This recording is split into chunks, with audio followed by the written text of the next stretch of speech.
There's only one word we can use to describe what happens in today's video, and that is stupidity. And when we look at today's video, there's just so many stupid things. There's two in particular that I want to highlight from this video, and one of which you're going to see right off the rip. The other is the unforeseen thing, maybe even the bigger issue in all of this. And while I will approach this video with empathy, right, because of how it plays out, it's still just so stupid. And for the vast majority of my audience, none of you guys would ever do this, right? And while you will still hopefully enjoy the video, the bigger point is people that aren't really into guns, but they have them, they own them, just for self-protection, which there's no problem with that at all, but it just highlights how inexperience, lack of awareness, and even having a gun is not enough to save you. And so we'll look at that, and of course I want to hear your opinion no matter what it is. Agree, disagree, doesn't matter. Let's go ahead and jump right in. So we're in Jackson, Mississippi. I don't know if it's just covered on a local basis and nobody really picked up on the news story. I honest to God, I thought I would find like all kinds of news articles when it comes to this story, and yet I couldn't find really anything. Now, I didn't go through pages and pages and pages, but I don't really even think it matters. Not because people aren't affected, but we're going to be able to gather all of the information and the lesson, if you will, from this without knowing an actual conclusion.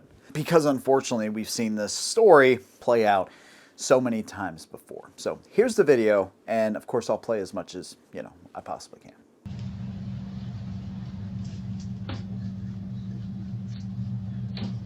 Hey, man, that's my gun, man. Give my pistol back, bro. Don't do me like that, dog. Hey, come on, bro. Come on, man. Don't do me like that, dog. Hey, y'all don't do me like that, bro. Hey, come on, dog. Hey, bro. Hey, don't do me like that, bro. Hey, that was wrong, bro. Nah.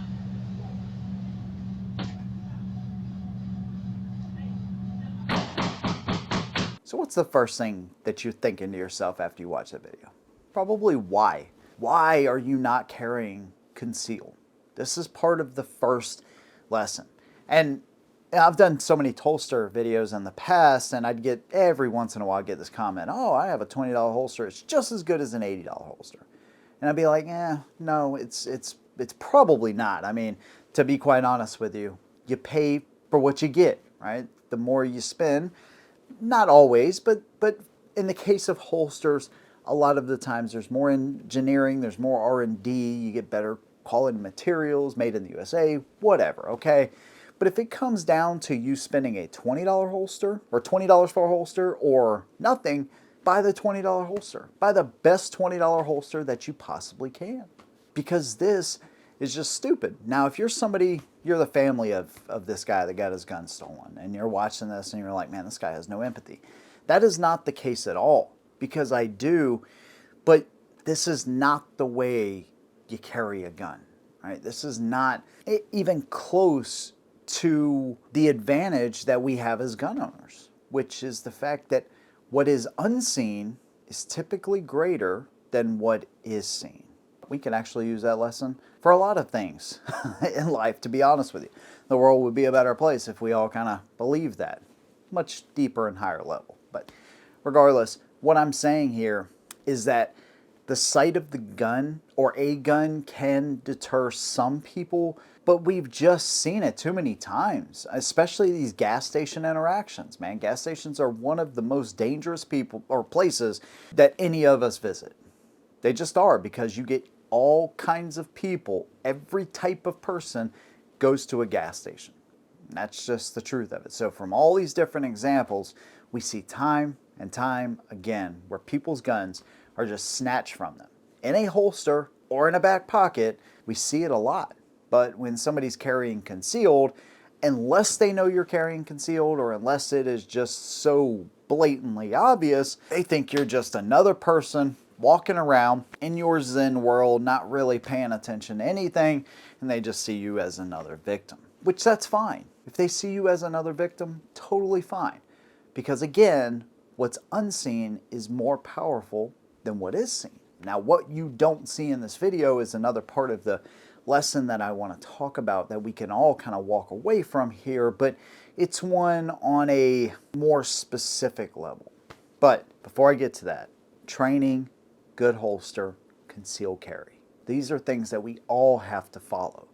Just having a gun is not good enough. Just the sight of a gun is not good enough.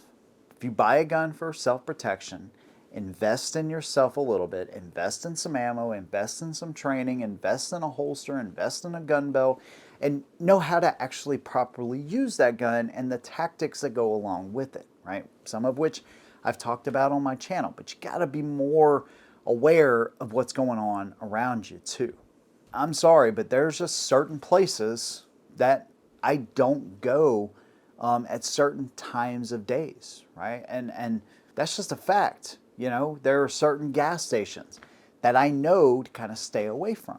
Now, if you're new to your area, these are things you're going to have to learn. But people that have been in their, you know, areas, wherever that may be, you can think right now of 1, 2, 3, whatever gas stations that you do not want to be at a certain time of day, mainly night. That doesn't mean it can't happen at other places, don't get me wrong. And don't let your guard down, especially at gas stations. But stay away from the ones you know are sketchy. You know, if you're at a desperate situation, obviously you do what you gotta do, but just be aware of your surroundings, and when you can, stay away from places that you know are more prone to things like this. Look at the way the gas station worker reacts. Hello. Oh, okay. I'm like this though, baby. Oh, hello. Vicky, I'm like these dogs. Okay, hello. Hold up. These bitches ain't getting in here. Oh, no, he just... She's smiling, she's laughing, they're looking out the window. They see what we clearly kind of understand is that this guy probably lost his life. I don't know, I couldn't find a news article. And she's smiling and laughing. It's freaking disgusting behavior, but it just kind of goes to show that in Jackson, Mississippi, which is a crazy, violent place, this is just probably a normal weekly or monthly thing that happens to them. Look, Jackson is the murder capital of the world, and that is not a title that we should be proud of. The other part of this is the cultural issue. It's something a lot of people don't want to talk about, but at the end of the day, it's just the unfortunate truth that a lot of people in these communities either don't have they don't have both parents in the household, or they're not taught with any kind of respect for other people. And so the streets, gangs, or friends end up raising them, right? Maybe the mom's at work all the time. Whatever the case may be, they end up being raised by the wrong people, and we see it time and time again. Now, it doesn't matter what color you are, some of the best people I've ever met are black and Hispanic. Some of the worst people I've ever met are white people, but a lot of it depends on the way you're raised. And unfortunately, in that community, a lot of people are not raised the right way. It's just the truth. So that goes all the way from a local level to a state level to a federal level. And that doesn't mean more assistance, right? That means a shift in culture. That's like a totally different thing, dude. That's on a much deeper level, right? I think I've used that a couple of times, but it really is. That's a problem that brewed, in my opinion, with the federal government, because they essentially told people, hey, you don't really need two parents in the household, right? If one of them steps out, we're going to make sure that the government steps in.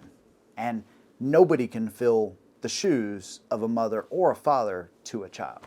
That's just, especially not the government. But now there has to be a shift back to families and the importance of that and raising kids the right way. This is something that's happened over decades as far as the dissolution of the family. Now it's time we build it back up. The other thing that we do see here that we can take a lesson from is if this ever happens to you, don't go after the person. Now, if your family's outside and you need to let them know, lock the doors or whatever, then of course, do that. But don't go asking them, especially, I assume he saw the AR pistol, right? I mean, the kid was, or the guy was carrying it, and it was pretty much open. right? So you're unarmed now at this point. They have your gun. Obviously, another one is armed. If it's one person or if it's 2 or 3 of them, now you're at a disadvantage. So I would say never, ever, ever go after them. Take your losses and just kind of move on, report it, do what you need to do. So there you go, man. Sad situation, caught on camera, and a lot of different aspects to this one video. And I guess it's so common in Jackson, Mississippi that most news organizations don't even cover it. They're like, oh, it's just another day in Jackson, Mississippi. So kind of sad, man. But that's my opinion. I'd love to hear yours. Let me know what you think down below. If you like what I do, consider subscribing. See you in the next one. And as always, hold them down.